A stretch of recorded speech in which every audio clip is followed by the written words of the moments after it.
Kani gade ke Pati CCTV, bat pidang pek yaki kubor baman kasni.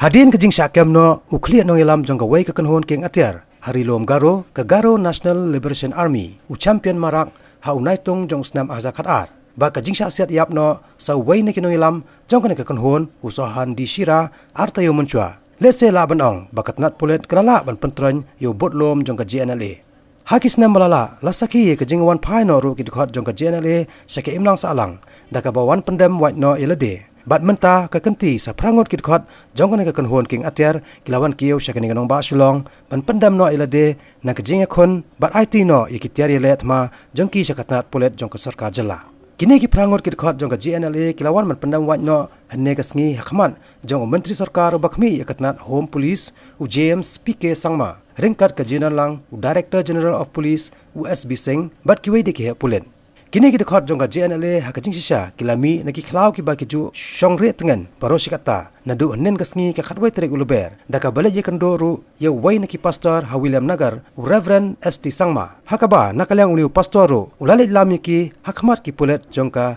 snong akal gre ka bahak bapo William Nagar hi ha East Garo Hills District bad hanne kasngi pat lawan yelam syakani kanong ba ban pedang boramiki dakani ke Kynhun jong sarkar Gnla. Kini ki Dkhot jong ke Gnla ki balawan ban Pyndem white no ki kentop yo Henderson M Sangma arpusaus nem karta u Burning Stone S Sangma arpusaus nem karta u Thangkam Chi Momen Lighthouse nem karta u Rahul S Sangma arpusans nem karta bat u Timbel Chi Marang arpusans nem karta bat kini berosan ngon kidai ki balalej ban penyeso sa Kynhun Gnla house nem ahza khatsau kilai ngot ki weipat ki kentop yo Qbert S Sangma arpu as nem karta u Chanbert Chi Marang khat plus nem karta bat u Sujit G Momen arpwais nem karta bat kini kilai ngot pat kidai ki bedang shurung sa Gnla house nem ahjar khatnyo balala. I am very thankful to them for their step that they have taken, which is going to contribute to the peace in Garo Hills district, West Khasi Hills, and also in Southwest Khasi Hills. I congratulate them and also congratulate their families who are getting their sons back with them. I wish them success in their future life. May God bless them and their families. The militancy in the eastern part was curbed by 2003 and has been kept under control by the consistent efforts of the police department as well as the will of the people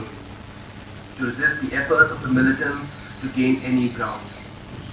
In the Garo Hills region, the militancy was spearheaded by the Gnla, the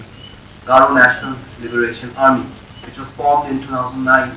as well as by the mushrooming of a large number of other groups such as the Gnla, Anpachakpa Kotok Asak, Achak Makrab Elite Force, the AMEF, the Liberation of Achak Elite Force, the LAEF, the United Achak Liberation Army, the Gnla, the United Garo Security Force, the UGSF, United Achak National Force, the UANF, the Achak Revolutionary Army, ARA, etc., so on and so forth. There were a large number of kidnappings and extortions as well as death of civilians and police personnel. Government officers were also kidnapped. Police and central armed forces, police forces have fought a consistent battle against the militants, and a large number of officers and personnel, some of them including those who have retired or have gone on deputation, have contributed immensely to this fight.